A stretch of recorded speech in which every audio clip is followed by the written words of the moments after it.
हरियाणा किसान क्रांति में आपका स्वागत है। इस वक्त आप देख रहे हो दिन भर की 20 बड़ी खबरें। आज दिनांक 19 जनवरी वार मंगलवार। शुरुआत करते हैं आज की सुपरफास्ट 20 खबरों की। आज की ताजा खबरें किसान आंदोलन, हादसे, वारदात, हत्या आदि से जुड़े हुए हैं। खबरों के शुरू होने से पहले अगर आप हरियाणा से हैं तो हमारे चैनल को सब्सक्राइब करें।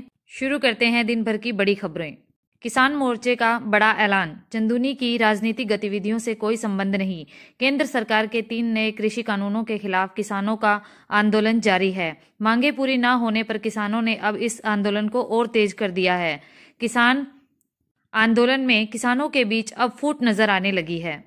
दिल्ली की सीमाओं पर महिलाओं के हाथों में रही किसान आंदोलन की कमान। राष्ट्रीय राजधानी के विभिन्न बॉर्डरों पर नए कृषि कानूनों के खिलाफ चल रहे प्रदर्शनों में सोमवार को राष्ट्रीय महिला दिवस के मौके पर बड़ी संख्या में महिला किसानों ने हिस्सा लिया। इस दौरान उन्होंने न केवल प्रदर्शन का नेतृत्व किया बल्कि भीड़ को संभालने एवं अन्य जिम्मेवारियों को भी उठाया। पिछले करीब 50 दिन से ज्यादा समय से चल रहे इस प्रदर्शन में हिस्सा लेने के लिए विभिन्न राज्यों से बड़ी संख्या में महिलाएं प्रदर्शन स्थल पर पहुंची। मासूम बेटे का तो सोच लेते। रेवाड़ी में संदिग्ध परिस्थितियों में दंपति ने खाया जहर, पत्नी की मौत, पति की हालत गंभीर। पुलिस टीम ने ही दोनों को कोसली के प्राथमिक उप स्वास्थ्य केंद्र पर पहुंचाया। किसान एकता ने अंग्रेजी तानाशाह शासन को झुकाया था, भाजपा का भी भ्रम टूटेगा, राव। गुरुग्राम, हरियाणा प्रदेश कांग्रेस समिति की अध्यक्षा कुमारी शैलजा के राजनीतिक सचिव व दक्षिण हरियाणा के प्रभारी राजन राव ने नरेंद्र मोदी के नेतृत्व वाली भाजपा सरकार की तुलना अंग्रेजी हुकूमत से करते हुए कहा, अंग्रेजी तानाशाह शासन भी एक दौर में इसी तरह देश के किसानों के प्रति क्रूर हुआ था। उस समय भी किसान एकता ने अंग्रेजी हुकूमत को झुकाया था। देश का अन्नदाता मोदी के नेतृत्व वाली भाजपा सरकार का भ्रम भी तोड़कर ही दम लेगा। युवाओं ने किसानों के समर्थन में निकाली 51 किलोमीटर की मैराथन। सोनीपत, केंद्र सरकार द्वारा पार्टी में कृषि कानूनों की वापसी की मांग को लेकर लगातार किसानों का आंदोलन जारी है। आज सोनीपत के गोहाना के गांव पिनाना से कुछ युवा अर्धनग्न अवस्था में मैराथन में शामिल होते हुए सिंधु बॉर्डर की तरफ निकले। इस मौके पर युवाओं ने कहा कि जब तक किसानों की मांगे पूरी नहीं होगी तब तक वह धरने में शामिल रहेंगे। पूर्व बीएसएफ जवान ने उठाया सवाल, चुनाव में भाजपा ने विदेशी फंडिंग का इस्तेमाल क्यों किया था। पिता की बातों का समर्थन कर रहे करण चौटाला ने कहा, दुष्यंत उचाना आकर तो देखे। गोहाना, किसान आंदोलन को लेकर हरियाणा के सियासतदारों की बयानबाजी जोरों पर चल रही है। कभी सत्ता पक्ष पर विपक्ष हमला बोल रहा है तो कभी विपक्षी दलों के नेता एक दूसरे पर जोरदार टिप्पणी कर रहे हैं। इसी बीच इनेलो नेता अभय चौटाला ने इस्तीफा देने का ऐलान करके राजनीति को हवा दे दी है। वहीं उनके बेटे करण चौटाला भी अपने पिता के नक्शे कदम पर चल रहे हैं। आज गोहाना में पहुंचे करण चौटाला ने अपने पिता अभय चौटाला की बातों का समर्थन करते हुए उप मुख्यमंत्री दुष्यंत चौटाला पर हमला बोला है। करण चौटाला ने अपने चचेरे भाई दुष्यंत को मीडिया के माध्यम से कहा कि अगर दुष्यंत चौटाला के साथ खड़े हुए हैं तो उचाना के किसी गांव में आकर देखे। वहीं करण चौटाला ने बीते दिन अभय चौटाला द्वारा दुष्यंत को गद्दार बताए जाने पर कहा कि अब जनता को भी समझ आ गया है कि कौन किसान हितैषी है और कौन गद्दार है।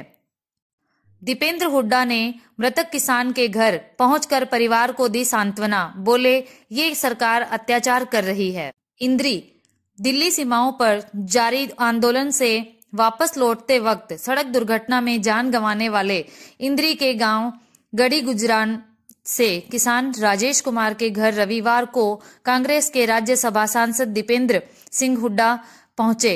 उन्होंने परिवार से मुलाकात कर उन्हें सांत्वना दी। उन्होंने कहा कि इस दुख की घड़ी में कांग्रेस पार्टी किसान परिवार के साथ है। दीपेंद्र ने कहा कि भाजपा सरकार ने किसानों पर अत्याचार किया है। अपने हक की लड़ाई में लंबे समय से आंदोलनरत काफी किसानों की मौत हो गई है। पैसों के लालच में 3 युवकों ने रची लूट की झूठी साजिश। जांच हुई तो पूरा मामला इस प्रकार खुलकर आया। झज्जर, पैसों के लालच में लूट की झूठी सूचना पुलिस को दिया जाना 3 युवकों को भारी पड़ गया। पुलिस ने जब मामले की जांच की तो पूरे मामले का खुलासा खुद ब खुद होता चला गया। पुलिस के अनुसार पुलिस कंट्रोल रूम पर सहलंगा के रहने वाले 3 युवकों ने पुलिस को सूचना दी थी कि उनकी गाड़ी को टक्कर मारकर एक पिकअप गाड़ी के चालक व उसके साथियों ने उनसे 1.25 लाख रुपए लूट लिए। कंट्रोल रूम पर मिली सूचना के बाद झज्जर सदर पुलिस हरकत में आई। तेज रफ्तार कार ने मासूम को कुचला, दादा व चाचा के साथ गई थी बकरी चराने। झज्जर रिवाड़ी राष्ट्रीय राजमार्ग पर रविवार को एक हादसा हो गया, जहां 9 वर्ष की मासूम बच्ची को तेज रफ्तार से आ रही कार ने बुरी तरह से कुचल दिया। बच्ची को गंभीर घायल अवस्था में उपचार के लिए झज्जर के नागरिक अस्पताल लाया गया, जहां चिकित्सकों ने उसे मृत घोषित कर दिया, जबकि दुर्घटना को अंजाम देने वाला चालक हादसे के बाद मौके से फरार हो गया है। पुलिस ने आरोपी कार चालक के खिलाफ लापरवाही से गाड़ी चलाने का मामला दर्ज किया है। शैलजा के बयान पर कंवरपाल ने दी प्रतिक्रिया, बोले कांग्रेस का सत्ता में आने का कोई चांस नहीं। यमुनानगर कांग्रेस प्रदेश अध्यक्ष कुमारी शैलजा के उस बयान जिसमें उन्होंने कहा कि भाजपा के विधायक टूटने को तैयार हैं पर प्रतिक्रिया व्यक्त करते हुए हरियाणा के शिक्षा मंत्री कंवरपाल गुर्जर ने कहा कि जो व्यवहार इस समय कांग्रेस का है, अगली बार भी इनका कोई चांस नहीं है। कांग्रेस ना तो देश के हित में है, ना समाज के और न ही किसानों के। वह सिर्फ अपने हित की ही बात करती है। इसमें देश व प्रदेश को चलाने की क्षमता नहीं है। अगली बार कांग्रेस का वोट प्रतिशत भी इस बार से कम रहेगा। गणतंत्र दिवस परेड, राजपथ पर पहली बार दिखेंगी नेता सुभाष चंद्र बोस की झांकी। हरियाणा की टीपू यादव आएंगी नजर। टीपू यादव LLB द्वितीय वर्ष की स्टूडेंट हैं। बचपन से ही परेड का हिस्सा बनने की थी ख्वाहिश।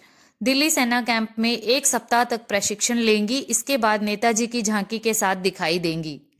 वैक्सीनेशन के पहले चरण का दूसरा दिन, हरियाणा में 77 जगह टीकाकरण जारी। 7700 लोगों को इंजेक्शन का टारगेट। पानीपत में 2 घंटे में सिर्फ 7 लोग ही आए। 16 जनवरी को सिविल अस्पताल में 110 हेल्थ वर्कर्स को और NC कॉलेज में मात्र 30 लोगों को ही टीका लगाया गया। मुख्यमंत्री मनोहर लाल ने रेल मंत्री पीयूष गोयल से की मुलाकात। हरियाणा के 6 रेल प्रोजेक्ट पर हुई चर्चा। बैठक के बाद मुख्यमंत्री मनोहर ने मीडिया को जानकारी देते हुए बताया कि रेल मंत्री के साथ हरियाणा के 6 रेल प्रोजेक्ट पर चर्चा हुई है, जिसमें पंचकुला के रेलवे स्टेशन का चंडीगढ़ के रेलवे स्टेशन पर तर्ज पर विकास किया जाएगा। हरियाणा में बिखरी कांग्रेस को संगठित करना बड़ी चुनौती। दौरे पर निकलेंगे प्रदेश प्रभारी बंसल। क्षेत्रीय नेताओं की गुटबाजी का शिकार बन चुकी कांग्रेस को संगठित करना हाईकमान के लिए एक बहुत बड़ी चुनौती बन गया है। यहां तक कि हाईकमान के आदेशों के बाद होने वाले विरोध प्रदर्शन भी एकजुट न होकर बल्कि अलग अलग धड़ों में किया जाता है। किसान आंदोलन की पल पल अपडेट जानने के लिए बने रहिए हमारे साथ हरियाणा किसान क्रांति न्यूज के साथ। देखते रहिए आपका अपना चैनल हरियाणा किसान क्रांति। हमारे चैनल को शेयर, लाइक एंड सब्सक्राइब कीजिए। धन्यवाद।